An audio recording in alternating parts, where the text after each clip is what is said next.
Welcome back, folks. Today I'm going to be creating a design that was a special request. And if you have a special request, you can submit a form that I have linked in the description. So if there's something that you don't know how to do, you've seen the design and you really want to recreate it, but you just don't know how, you can fill out that form and I'll put the tutorial on my list of tutorials to create just for you. So let's get started. I'm going to start by placing some text on my workspace. Here it is. And in here, I'm going to type in all caps, Red Hawks.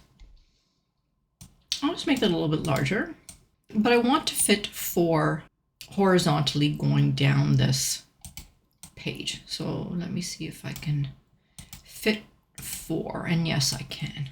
So I'm going to grab those and I'm just going to make them a little bit larger like this.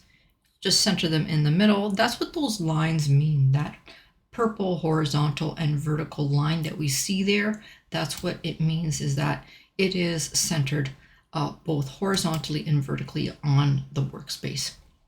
Now I'm going to come up to Elements, and in Elements you can see that I've already found my horizontal lines, but I'm going to search for them just so that you see what I see. And I'm going to go into Graphics, I'll select See All. And when I scroll down here, I don't see a lot of those sets. All I see is this one. And I really don't like that one. Let me just go to Position and Layers and grab it. So here it is right here. I really don't like it a lot. But if we click on the 3 dots here and come down to Info, we're lucky because this line is part of a set. It's part of a collection.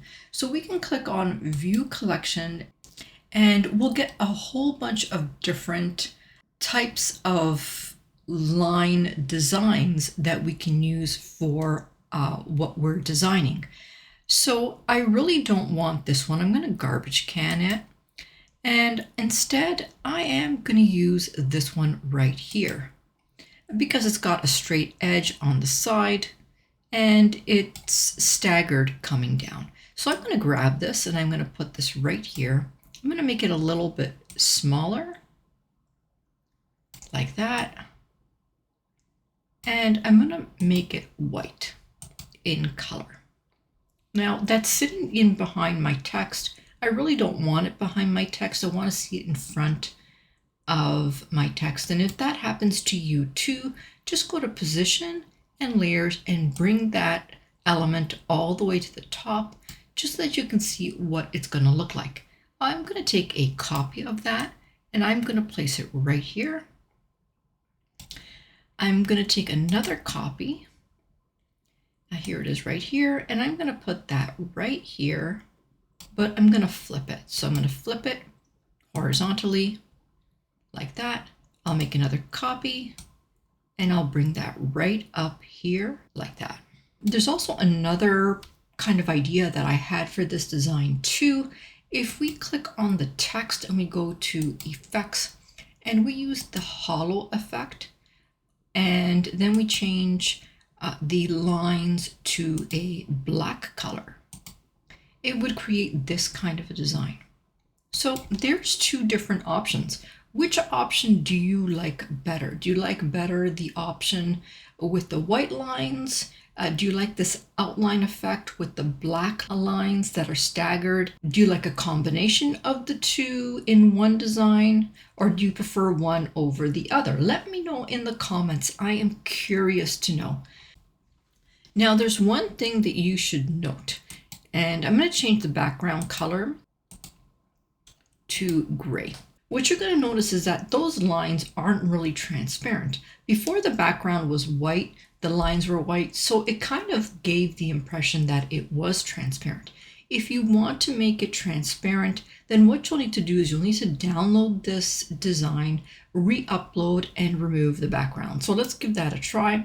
Let's go to Share, Download. I'm going to download as transparent. I'll create another page and I'll bring that back in here like this. And now I'm going to remove the background. Okay, there we go. It is now 100% transparent. So, what did you think of this tutorial? Drop me a comment and let me know what you thought of this tutorial. I'm always happy to hear your comments and see whether my tutorials are useful for you, whether you've learned anything, whether you like them. And on that note, if you did like this tutorial, press the like button, subscribe, and turn your notification bell on. And if you want to learn more about my live classes, ask me in the comments and I'll tell you more. All right, my friends, for now, I'm going to say bye-bye until next time.